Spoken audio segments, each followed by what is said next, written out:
का लंच, सूजी का चिला और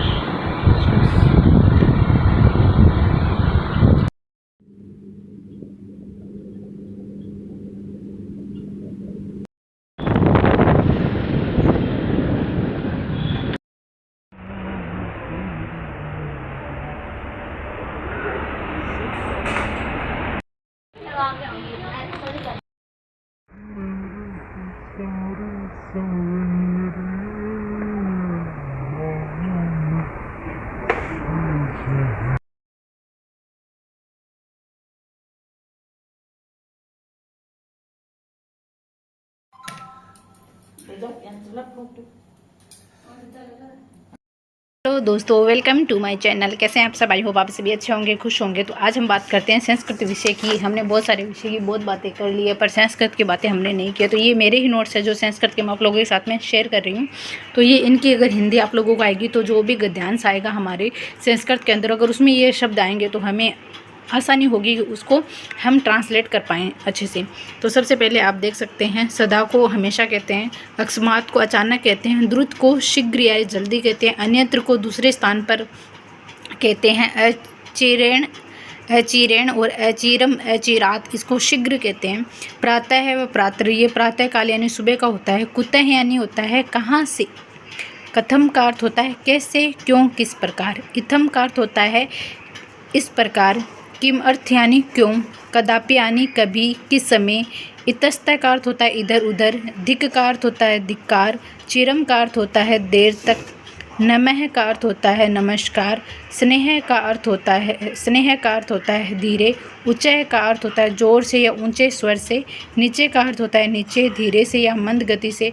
पुनः यानी फिर, दोबारा। खलु यानी होता है सचमुच, निश्चय ही, निसंदेह। और किल यानी होता है निश्चय। अभीतः यानी होता है दोनों ओर। परितः यानी होता है चारों ओर। समथा यानी होता है समीप में। निक्सा यानी होता है समीप में। हा का अर्थ होता है दुख। अंतरा का अर्थ होता है बीच में। अंतरेण का अर्थ होता है बिना। रीते का अर्थ होता है बिना। विना का अर्थ होता है बिना। उभयतः का अर्थ होता है दोनों ओर। सर्वतः का अर्थ होता है चारों ओर। सह का अर्थ होता है साथ। साकम, सार्थम, समम। और युग पद का अर्थ होता है एक साथ। तुष्णिम का अर्थ होता है चुपचाप। सदपि का अर्थ होता है शीघ्र। ईषद का अर्थ होता है थोड़ा। अलम का अर्थ होता है बस या मत। मिथ्या का अर्थ होता है झूठ। मुह का अर्थ होता है बार बार। रितम का अर्थ होता है सत्य। और छिहिति यानी शीघ्र होता है, और बही यानी बाहर होता है। तो शीघ्र जो शब्द है उसके देखो ये 5-6 अर्थ निकलते हैं। मतलब इसको 5-6 संस्कृत में बोला जाता है। छिहिति, सदपि यानी भी शीघ्र होता है। द्रुतम यानी शीघ्र होता है। अचिरेण यानी शीघ्र होता है। और अचिरम यानी शीघ्र होता है। अचिरात शीघ्र होता है। और सद्य यानी शीघ्र होता है। ठीक है। उसके बाद में हम बात करते हैं इन शब्दों की। अत्र यानी होता है यहाँ, इस स्थान पर। यत्र यानी होता है जहाँ। तत्र यानी होता है वहाँ।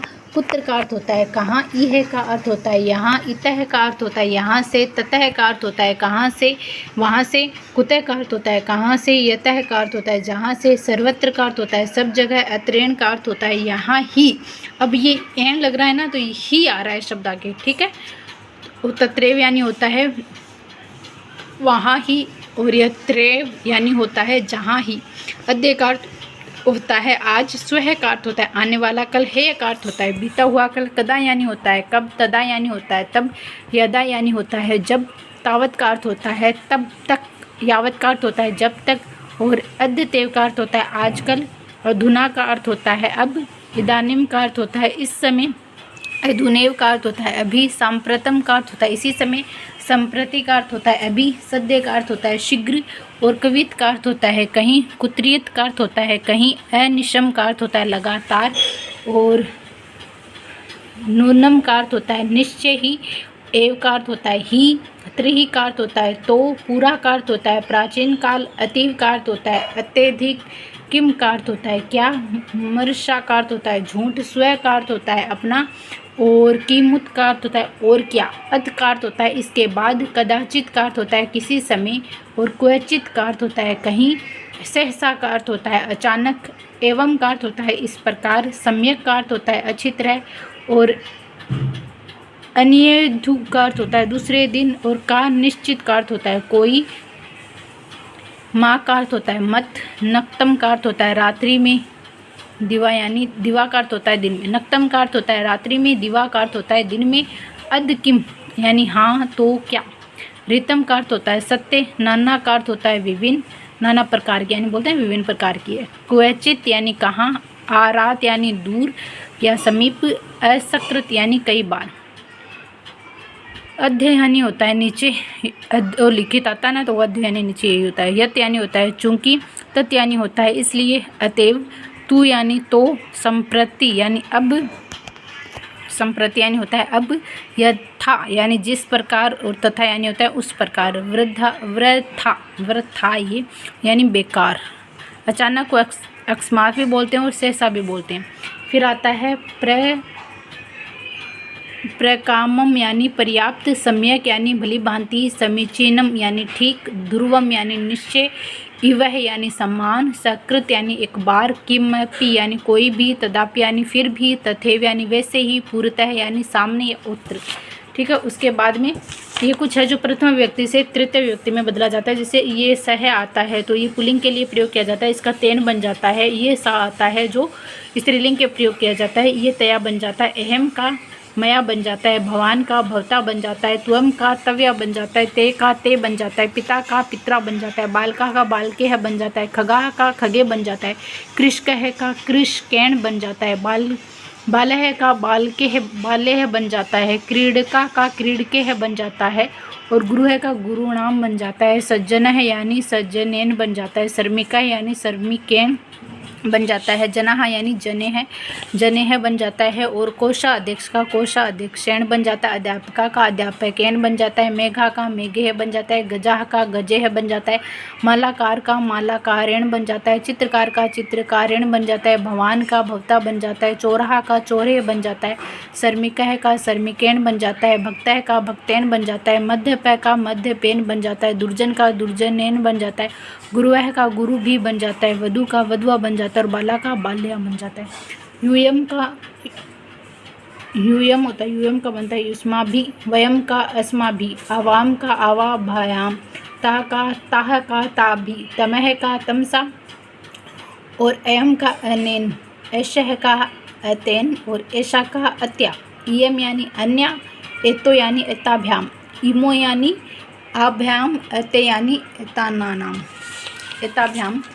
और उसके बाद में इधर क्या है, ये वाच्य भी आते हैं हमारे यहाँ जो कृत्यवाच्य होते हैं। कृत्यवाच्य यानी सह हस्ती, ये कृत्यवाच्य होते हैं। इसको भाववाच्य में अगर बदला जाएगा तो आएगा तेन हस्यत, ते हसंती, तो इसमें आएगा ते हस्यत। अहम पठामी, ये कृत्यवाच्य में आते हैं। सह हस्ती, ते हसंती, अहम पठामी, त्वम पठसी, सा उच्चः हस्ती, सह गच्छति। और भाववाच्य में इनका बदला जाएगा तो आएगा तेन हस्यते, ते हस्यते, मया पठ्यते, त्वया पठ्यते, तया उच्चः हस्यते, तेन गम्यते।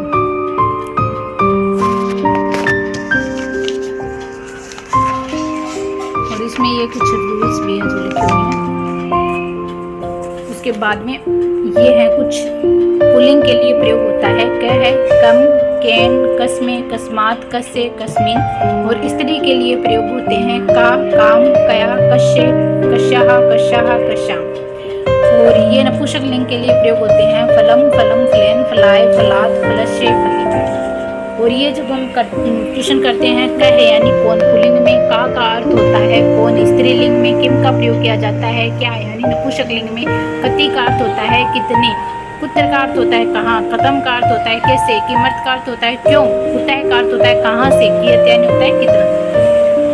ठीक है, आज के लिए इतना ही। आई होप आपको ये जो मैंने चीज़ें बताई हैं ये समझ में आई होगी, और इनको अगर आप याद करोगे तो आपके जो गद्यांश है वो फटाफट जल्दी क्लियर हो जाएंगे। तो अपना ध्यान रखना, पढ़ाई करते रहना। ओके, मिलते हैं अगले वीडियो में। Bye bye, take care all of you.